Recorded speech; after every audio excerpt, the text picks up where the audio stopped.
Hello and welcome to episode 18 of A Question of Property, where we answer all of your burning property questions. I'm your host, Lucia France, and I'm joined by our usual panel of experts. We have John Howard, property expert of, would you believe it, over 40 years experience in the industry and author of 3 different books on the subject, including the most recent, Buying and Selling at Auction. How are you today, John? I'm very well, and I can't believe it either. No, none of us can. None of us can. Thank you. Stefano Lucatello, welcome to you. A senior partner at Cobalt Law International Property Lawyers and our go-to for advice on buying and selling property pretty much anywhere in the world. So how are you, Stefano? Morning, Lucia. Thank you. Very well. Morning, all. Good morning. And Paul Mahoney, last but not least, our best-selling author, award-winning property speaker and head of Nova Financial Group, and our much-needed voice of reason within the group. Good morning, Paul. Morning. So, guys, your very first question for today, I'll start things off. Where is your favourite place to go on holiday? Would you go beach or would you go somewhere cold or a walking holiday? Let's go to Stefano for this one first. My favourite place is Italy. Why not? What a surprise. What a surprise. God's country, as one would say. Mafia country, more like. Go on. Careful what you say, John. Careful. John, we'll go to you for that. I had a feeling you were going to say the UK, John. Ipswich. Ipswich, yes. Well, I have to say, there's a place in Suffolk called Walberswick, which is very famous. It's where you didn't get those flats, isn't it, John? It's You'll exactly never forget that. Very good. I didn't get those flats, and it's a very, very special place to my heart. It's beautiful Suffolk countryside. It's next to South Wold, and if anyone's got the chance to go there, they should. An awful lot of very. Oh, we've lost him. We've lost you there, John. He's paused. Keep him like that. Keep him like that. Should we leave John there? We'll go on to Paul for your answer for this one while we get John back. He's asleep, isn't he? Yeah, look, beach for sure for me. I grew up on a beach town in Australia. I love Spain. You know, being on the beach, drinking sangria, eating tapas. I don't think you can beat that as a holiday. No, nothing wrong with that at all. Yeah, I'd have to agree with you there on Spain, having lived there for a while. And I do actually really love California as well. I lived there for a while, and that's got some beautiful beaches and also beautiful kind of scenery and stuff like that as well. Have you ever worked, Lucia? You just seem to have one long holiday. Oh, I was working out there. All right. I was working out there, yeah. One long holiday, the cheek of it. John, are you there? Can you hear us? We'll come back to John, hopefully by the time we've got through these first 2 questions. Paul, are you still recording speaker view? Yes, I believe so. Maybe if you record gallery view. Oh, yeah, that should be fine. Change it to okay. So, Paul, let's go to you for the first question then. Predicting the future here. Paul, do you think that the opportunities and the profits that your clients have made over the last 5 years in investing in property will continue for the next 5 years? And if so, why? Yeah, good question. Okay, the short answer is yes. And the reason why is we change locations when it makes sense to do so. So, you know, I think the best way to answer this is with examples. For example, Manchester 5 years ago, we were investing ourselves and our clients were investing in the likes of Deansgate, which is right in the centre of the city. Back then, you could get a well-sized, desirable 2-bedroom apartment for low 200,000s. Right. For those same assets now, you're paying about 350,000. Right. So that area has grown substantially from, you know, sort of £250 a square foot to £450 a square foot. So obviously we're not investing there anymore because it's hard to see, in relating this back to the question, it's hard to see that same growth over the next 5 years. It will unlikely happen. However, as we've seen that happen, we've moved to new locations, but still within the same city. So for example, the fringes of the city, you know, one particular development where we had quite a few clients invest called One Region, bought there about 18 to 24 months ago, again at that sort of similar 250 range for 2 beds. And now those properties are selling for over 300,000. So I'm sure everyone's heard of the ripple effect. That has been very obvious in Manchester over the past few years. And then you go one step out again, for example, where I've just bought a property in Salford in Manchester, which is just outside the city centre, but it's between the city centre and Salford Quays, 2 major employment hubs in their own right. And that area, that Salford Orgel area, is being squeezed by the expansion of the city centre and Salford Quays. And probably over the next few years, as that gentrification and development happens, we'll almost all become one. So that's where we see the next growth opportunity. You know, for example, where I've just bought there, you don't quite have the cool cafes and the trendy gastro pubs on your doorstep, but you can see them down the road. Yeah. You know, so that's where we see the opportunity in that particular city, for example. So I suppose to round out the answer to that question is, if you're investing in the right properties in the right locations based upon the current situation, then yes, you can be confident in growth in the short, medium and long term. However, you do need to adapt to the way the market changes. So, Paul, are you saying that Salford is a good place to invest? Because I was thought Salford had been... not all of Salford, but no. Parts of Salford, yes. I'm in the process of buying a property there at the moment. Yeah, because Salford Quays appears to have sort of bloomed. Well, phase 2 of Salford Quays is now starting. All right. You've obviously got Media City there, so BBC and ITV, Eon. So it's a big sort of tech and media hub, and that's growing. And then also the city centre's growing. So you've got this little corridor in the middle between those 2 locations that is all kind of getting squeezed by a lot of development. Yes. And as we've seen time and time again, you know, I often, given we're based in London, I often refer to places in London that have experienced growth, you know, like Shoreditch, Shoreditch because it's close to the city, Stratford because of the Olympics and Westfield, the Docklands and Canary Wharf, Southeast London now. You know, all of those areas have gentrified or are gentrifying, whether that be because of their proximity to the centre of London or through major development and new facilities and amenities. So they're the sorts of things that we look for to give confidence in those sorts of things. So, but yeah, Paul, with this question, it's, you know, this person is basically asking you to predict the future, which of course is impossible, but you're talking about look at the area specifically rather than a general. And I'll say it again, I said it in the last episode, you know, far too many people focus on the direction of the overall market. Don't try to ride the UK property wave. Identify the best possible location that are driven by individual driving factors and have depth in areas such as employment, facilities, amenities, infrastructure. Try to tick as many of the boxes as you can so far as what tenants and future buyers want, because that's going to drive demand and that creates safety. Right. Interesting, Paul, as you're talking, I'm just looking on the net now. You can get flats in Salford Quays phase 2 for just under £100,000, 2 bedrooms. That's very good value. Oh, I don't know what they'd be like. Under 100,000. Wow. That's always worrying when a lawyer starts advising on property. I know that area well, and a good 1 bed in that area is going for about 150. Yeah. Right. Okay. It's not always about buying the cheapest. No, it's not. No, I agree with you. So John, welcome back. Good to see you. Yes, sorry, my internet, being in the country, I'm sorry. Beautiful Suffolk countryside.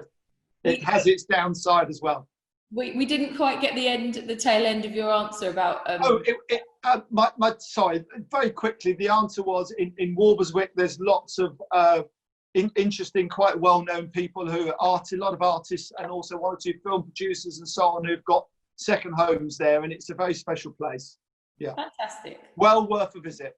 Isn't Adnan Brewery in South they're in Southwold, and what you do, you get the rowing boat that you pay £1 for to get over the river to Southwold. It's very sweet. It's lovely. Very special place. Yeah. Good recommendation. Right. Okay. Let's go then to John for your first question for today. So, John, I'm now on my 3rd property deal.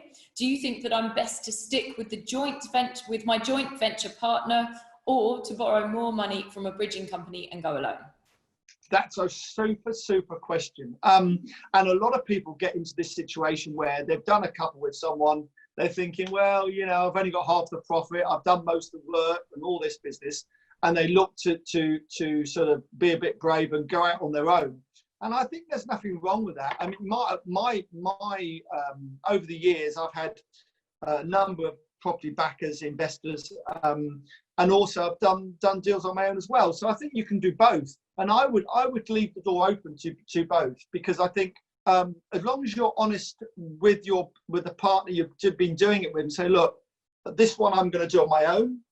The next one, you know, I'd be happy to do with you. I don't think there's anything wrong with that. I would hedge your bets a bit, and I would try, and you can't have too many friends in property, you can't have too many contacts, and you can't have too many people willing to partner up with you either. So but the problem with other joint venture partners, of course, is one, you're diluting your profit, depending what they're going to do. If they're the backer and you can't buy the property without them, then then obviously stick with them.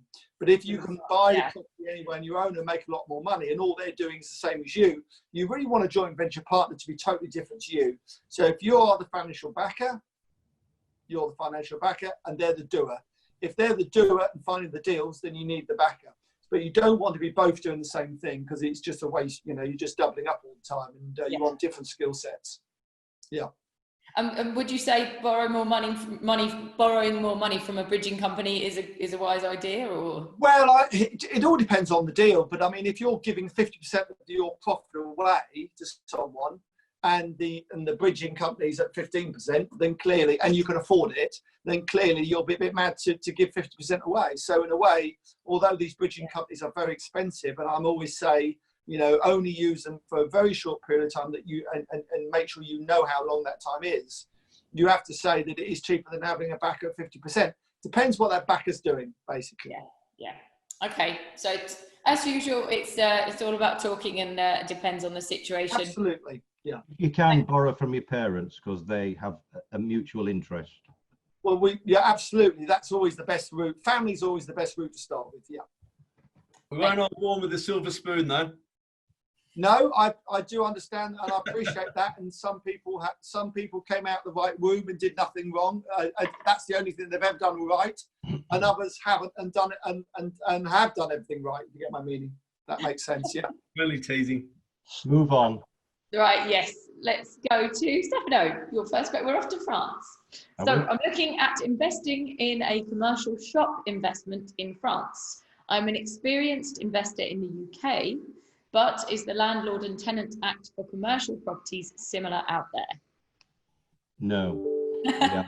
The answer to your question is no. Move on. The commercial property in France is a nightmare. Because commercial properties in Europe are regulated as they are in the United Kingdom by a different body of legislation. And when you're buying commercial property, you don't get the same protection as you would as a consumer, beg your pardon, when you're investing in a residential property. So you have to be very, very careful, because the body of law that exists for residential purchases as a consumer does not exist for commercial sides, the commercial aspect. You need to do a proper due diligence. You would have to see comparables as we would in England, but we don't have that sort of, they don't have that sort of information available as we would do in England. So if you're buying a commercial in the United Kingdom, you would go and do, I'm sure the guys would agree. Sorry, Stefano, could you just repeat that? You'd lose me. Pause for a second. The same body of law doesn't exist for commercial property in France as it does in England. You would have to do proper due diligence. And you don't have comparables in France. So in England, if you go and buy a commercial property, you would go and see what the others around it are doing, just to have an idea of what rent yields you would get and all the rest of it. In France, it doesn't exist. This sort of information doesn't exist, and it's very, or if it does, it's very difficult to get. So you're having to use a totally different mindset. My advice to anyone investing anywhere abroad is to have someone there who knows what they're talking about on your side. So you would actually instruct a surveyor over there who would tell you what's happening, what trends are doing, what the rental yield is, and whether it's a good or a bad investment. The other thing is that getting people out abroad is much more difficult, as we said before, especially in a commercial lease. commercial leases are very difficult to get tenants out of, even if, and I have one at the moment in Paris where we're having a real problem, even if they are in the wrong, because you can't just go and evict them. As with all things, you have to wait for the process to go through court. And if you don't, you're in breach and you can have the police coming after you. So you have to be very, very careful. Commercial property in France, Spain, Italy, Portugal is totally different from here, and it's regulated totally differently. Get someone who knows what they are talking about to effect due diligence on your part beforehand. Stefano, do they do, like in the UK, you know, 21 forward paying and insuring leases and things like that with rent reviews, or they don't? Leases, Really? leases do not as such exist abroad for commercial property. Most of the property that you sell is bought as a freehold, and leases called contrat de bail, B-A-I-L, as in bail, very rarely exist. And when they do exist, they are very draconian, they're very tight, and we don't have the same landlord and tenant, the equivalent of the Landlord and Tenant Act 1954 Part 2. I mean, the great thing in the UK, of course, is you can, if they haven't paid the rent, you can get them out within 21 days, send the bailiff in. Yeah, well, you can't do that abroad. You have to go through, you have to go to court, but it's not a 21-day procedure. No. Okay, that's interesting. Very interesting. Great. Thank you, Stefano. Thank you for that. Okay, Paul, your last question for today is here. So, Paul, I've met you and John at the Property Summits event, which I thought was good. So, that's good. I took your advice and I bought my first buy-to-let property. I could just about stretch to buy another one. Do you think I should do that now or wait another year or so when I'll have more funds available? Okay.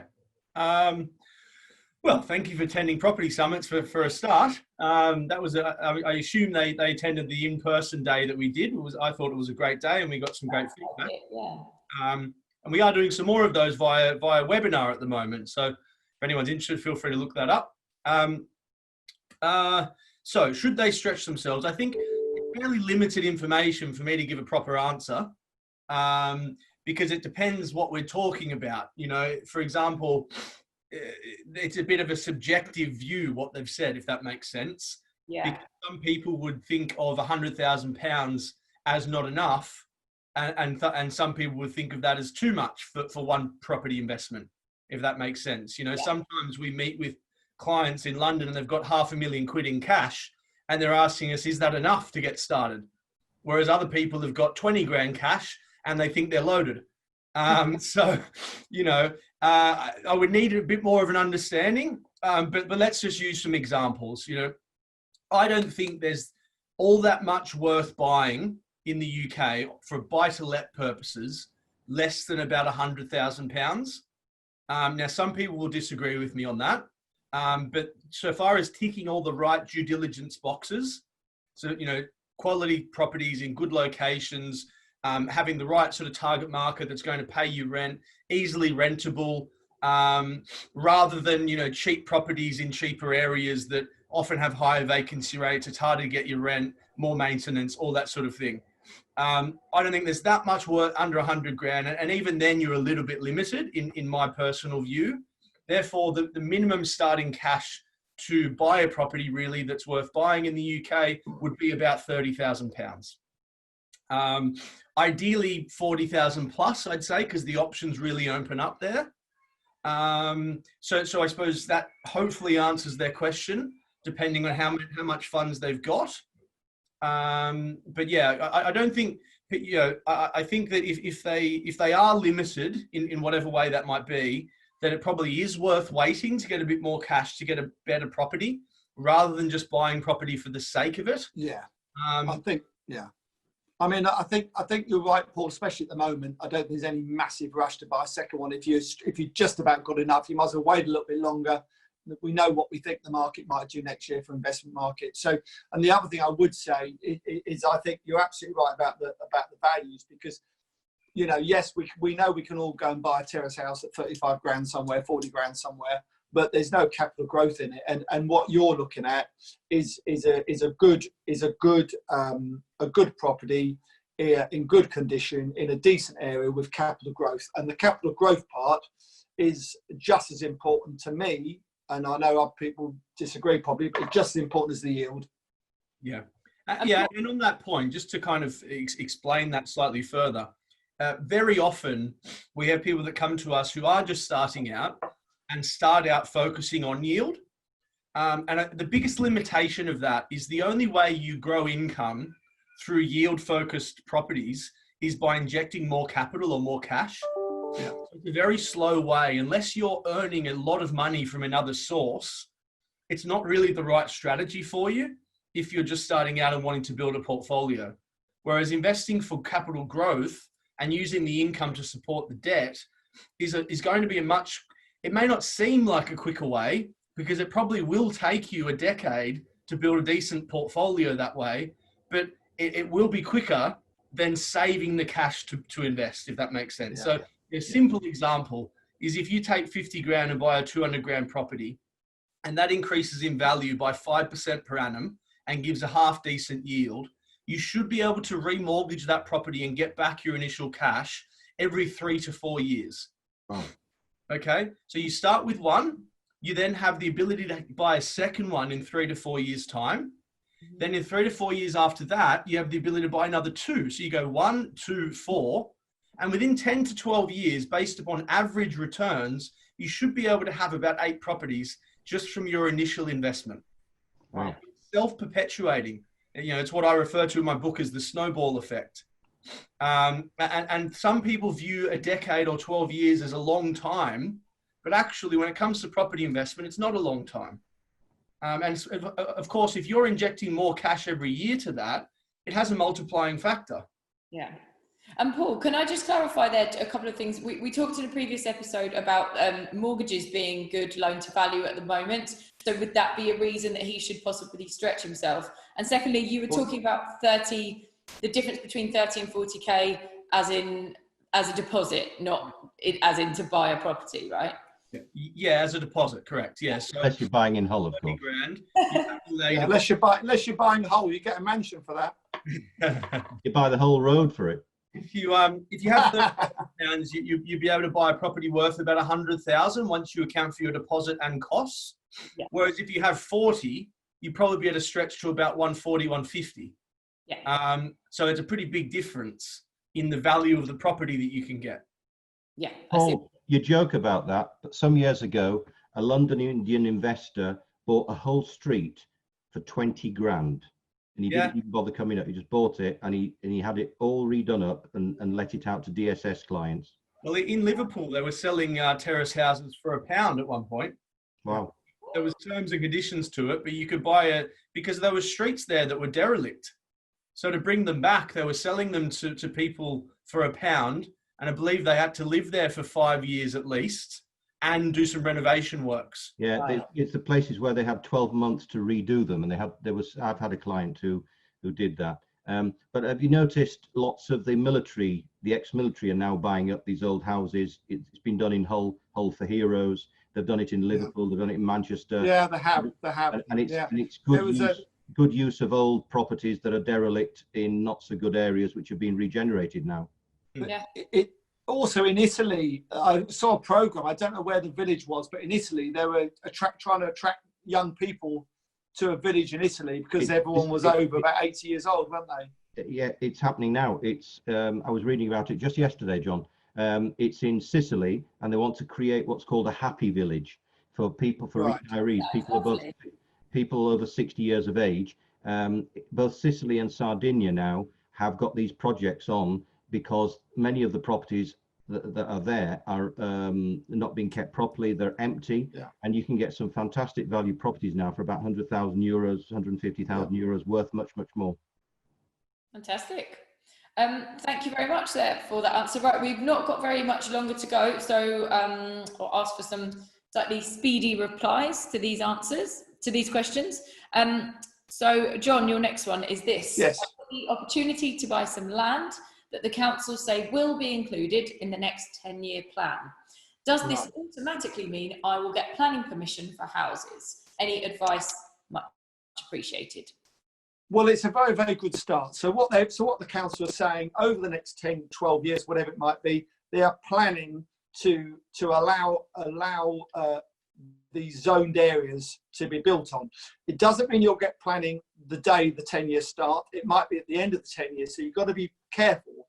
But in principle, it's a really good start. And if that is going to happen, I would wait until it's happened, because lots of agents and people say, oh, it's going to be in the next 10-year, policy, the next 10-year plan, if you like, for houses.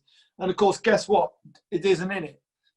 So, don't just assume it's going to be. So if you have to buy it before the 10-year plan is out, then the least you should be doing is having a meeting with the local authority.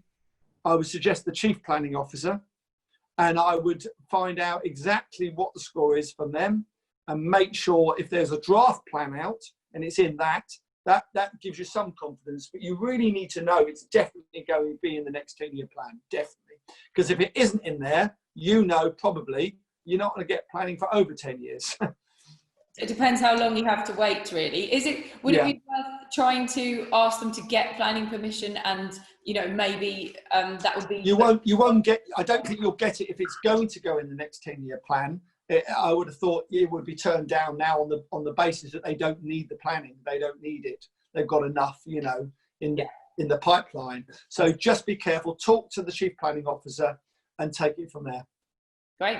Okay, thank you very much. Stefano, moving on to Portugal now. We've been all over Europe today. So, Stefano, I've heard you say on previous programmes that Portugal is the most expensive of the European countries. But if I've got a limited budget of 100k, are there still places in Portugal you could recommend for me to have a look at? Yeah, absolutely. Portugal is a beautiful place to invest. Most people, unfortunately, think that Portugal is the Algarve in the south. So thinking of Vila Moura and places like that, which is where all many rich people go. And the Algarve stretches from Spain all the way west, and it's not the best part to invest, because there are good places as well as bad places to invest there. My view is, if you've got any forethought, you will go to the north. You'll go to the Douro part of Portugal, above Lisbon to the north. I mean, it's got some fantastic places. It's like the north of Spain. Many people don't know the north of Spain, like Gascony and places like that. But why? Because they just don't go. They think of Spain being Marbella, Malaga, wherever. So this comment goes for both Spain and Portugal. Go to the north. Go to the Oporto regions. Go to the countryside, not necessarily to the beaches, and you get some fantastic value. There's loads and loads of derelict property or partially renovated property that you can buy for that sort of amount of money, and you probably get much more. You will get much more land than you would if you were to invest 100,000. You probably won't get very much nowadays in the Algarve for 100,000 anyway. The other place you could go to is Lisbon, of course. Lisbon is a beautiful weekend retreat now. Yeah. Very, very famous, very beautiful, and there are still places to use Paul's description, which have not been described and not had the ripple effect yet, where you can buy, and it will be on the edge of development in the next few years, and your property will go up in value. But certainly, I would go to the north of Portugal, where you get a lot more for your value. I take the Silver Coast is lovely. The Silver Coast up from Lisbon is lovely. Yeah, the Silver Coast is it's beautiful. It's beautiful. It's Trafalgar and that sort of going around there is beautiful. But it depends what you want. If you want a shack on the beach, then there are shacks on the beach to be found in the South Portugal beaches. But I would say go to the north, because you get much more for your buck. Yeah. And Stefano, I guess just advising cautionary side here as well. If this person was looking to sell again soon, maybe that might not be the best option for them. No, I mean, if the intention is to buy and sell and create a quick profit, then I wouldn't go there. I'd be going to a city centre. I'd be using more the analogy that Paul does, which is go and invest in apartments which are mainly new, and there are new developments happening in all the cities in Portugal. So go and investigate that, but do your due diligence quite properly. Absolutely. Right, well, that's it for today, guys. Thank you so much, everybody, for watching. If you'd like to get in touch, please do email us, ask@aquestionofproperty.co.uk, or, of course, leave your question in the comments below. Thank you so much to Paul Mahoney, Stefano Lucatello, and John Howard for all your advice here today. And thanks at home for watching. Bye, everybody. Thanks, Lucia. Thank you. Bye-bye.